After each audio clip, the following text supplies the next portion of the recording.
With Tish Streeten, the producer and director of Juliette of the Herbs, which is a wonderful herb film.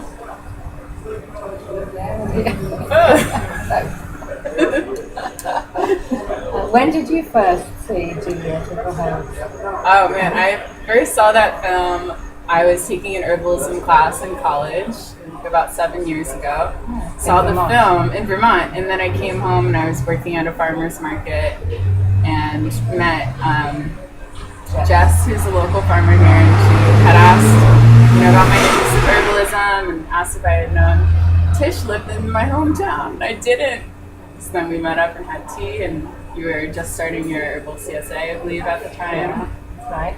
So, yeah. It's nice. Well, I'm very happy that young people know who Juliette is, because she certainly was the inspiration for a lot of the herbal renaissance in America. I mean, you probably know people like Rosemary Gladstone, Susan Weed. The people that have been at the forefront of the herbal renaissance were inspired by Juliette. As I was, we're all about the same age, and I was about 16, I think, when I first came across her book. I was already kind of interested in holistic living and organic farming, and I came across her book in a bookshop, and on the cover, on the side blurb, it said things like, she's a herbalist, a tree surgeon, a traveler in search of the sun, all of these things which just felt like all of the things I love. And so I read her book, and at that time, there really weren't any other herbal books. I maybe had one other herbal that I found, but Juliette was nothing like that. She told stories about her life with the Bedouins or her life with the Gypsies, and she told you about each herb. She'd give a little description of something, how she'd learned it, or what the Bedouins did with their dogs. So, of course, I loved her books. I searched out for all her books everywhere. Because she's written herbals, for people, for animals, for children. And she's also written novels, poetry, travel books. So I read her books for years and followed her advice, sometimes successfully, sometimes not, as all of us herbalists know. And then I think I started doing film 20 years after, 10 or so years after that anyway. I began thinking about making films. I was living in Sicily. And before I did that, I was doing a film class, and someone said, what do you want to do a film about? And I said, I want to make a film about Juliette, because obviously her life is so exciting and interesting, and the herbs is something I loved. And I remember this must have been like 77 or so, 1977, and everyone in the class thought, who cares about the herbs? They were, little did they know. And I think there was another film I wanted to do, which I still do, about bread making all over the world. Cool. They got really excited about that one. But anyway, that didn't stop me. But I never knew where she was or where she was living. I couldn't ever find her. I actually didn't. You had tried to contact her before that too? Well, I wasn't even sure whether she was alive. Or not. She could have been any age from reading her books. And but then I did start to think about, anyway, I don't know how it happened, but I came across, Pam Montgomery? She's a herbalist up in Vermont, southern Vermont. And I came across her at the Shapers had some herb day or something. And I just happened to ask her, what do you know Juliette about Levy? And she said, no, but I know someone who does. And she put me in touch with Sravo Brooks. Do you know him? He lives in Oregon. Oh, you must get it. He's great. He wrote a lovely book called The Art of Living. Cool. And he was leading tours to Greece with Helen Nearing, who appears in the film, and one of the stops was visiting Juliette on the island of Kithaeron. Oh, cool. So I went on the trip, and that was when I first met Juliette. It must have been 89 or 90. So I finally found her and met her and put it to her about making a film. Wow. She wasn't too excited at first. But she came back. Wow. And then how long was the filming process? How long did you That was spend about with her? 7 years. Whoa. So you really got to know her. And then after that, she came to stay with me Wow. until the end of her So life. beautiful. Yeah, that was really fun. We had actually, in the end, we had great fun filming. She, even though she got angry at times, but you know, we travelled because I helped her move. She was living in Kithaeron, the Greek island of Kithaeron, and was moving to the Azores, where you see her at the very end of the film.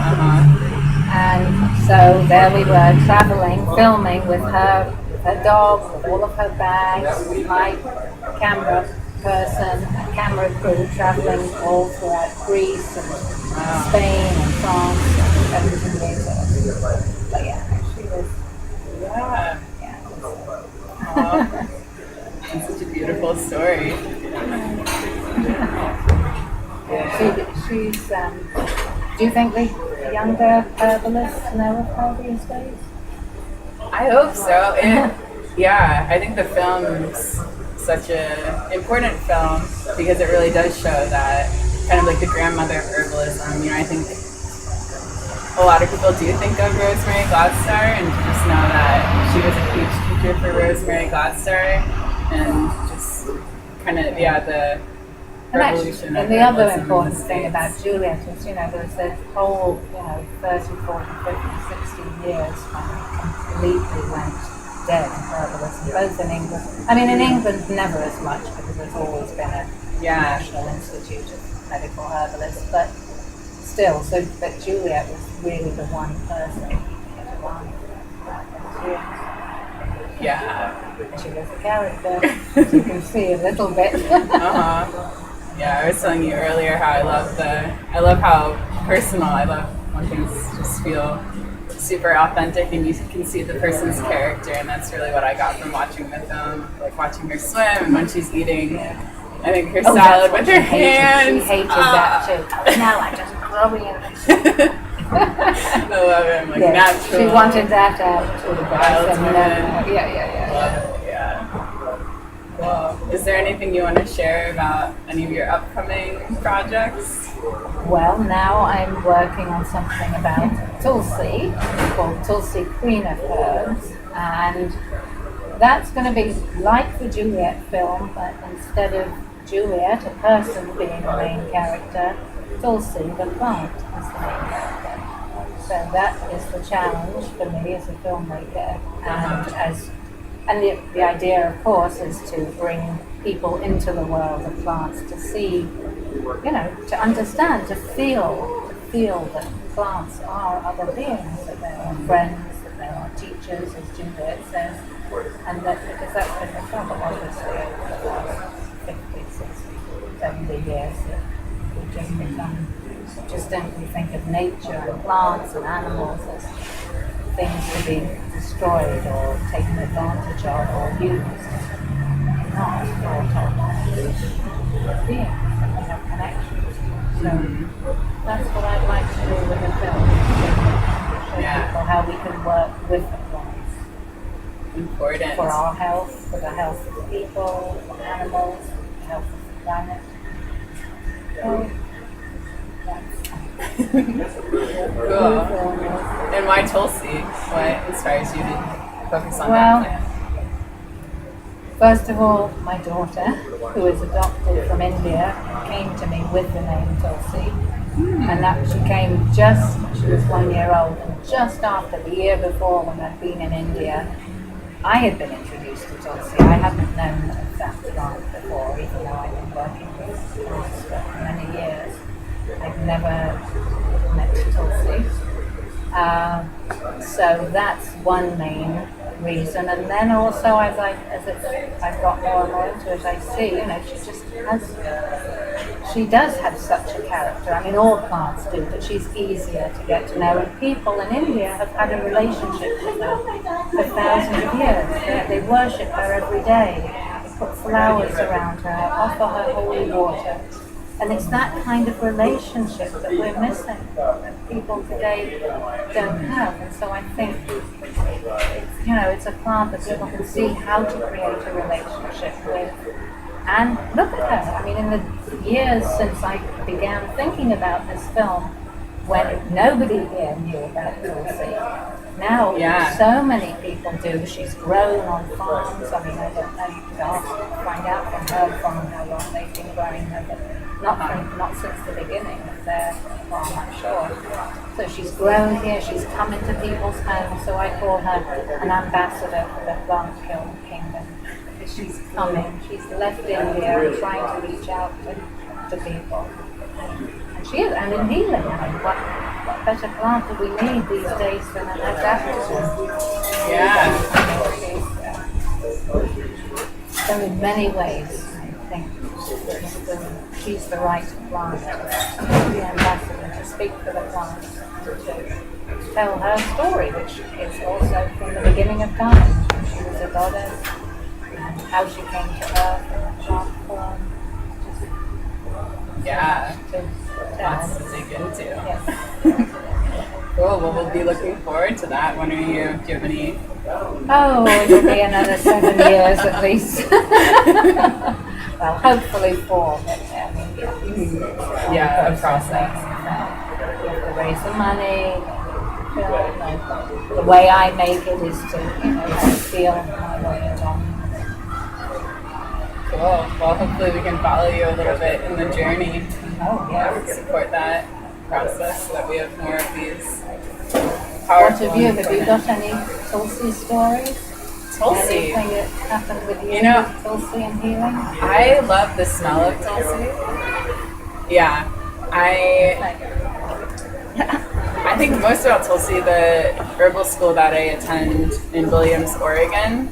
Last year they had a bed of Tulsi growing right by the schoolhouse, and I feel like all the plants there, have such a presence, and having the Tulsi right in front, you would get whiffs of her smell when and the breeze would come by, or our friend Tim was obsessed with Tulsi and would grow all 3 different. See what she does? Yeah, you could tell someone was in the patch because you would get that, whip in the air.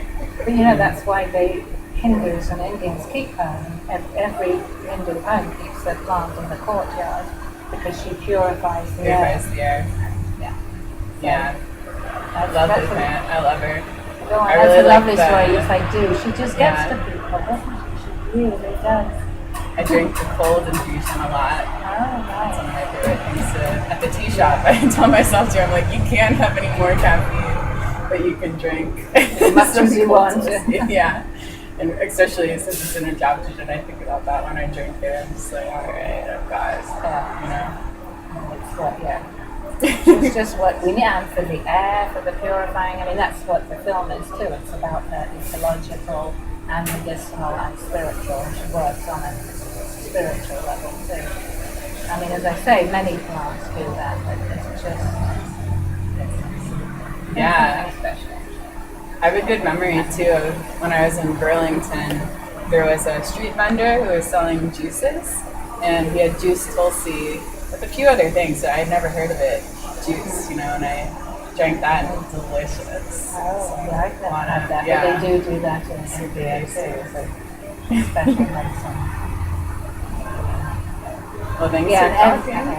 Is there anything else? I'm just going to say everybody I meet, you or someone in India that tells me a story about how their mother used to put a leaf of Tulsi under their tongue before they took exams, because as we know, she's good for the brain, good for all of those things. But I just love it. I love hearing all the stories from everyone. That's another reason I want to do the film, to hear all those stories. Beautiful. Thank you, Tish. Anything else you want to share? No, unless any other questions you have?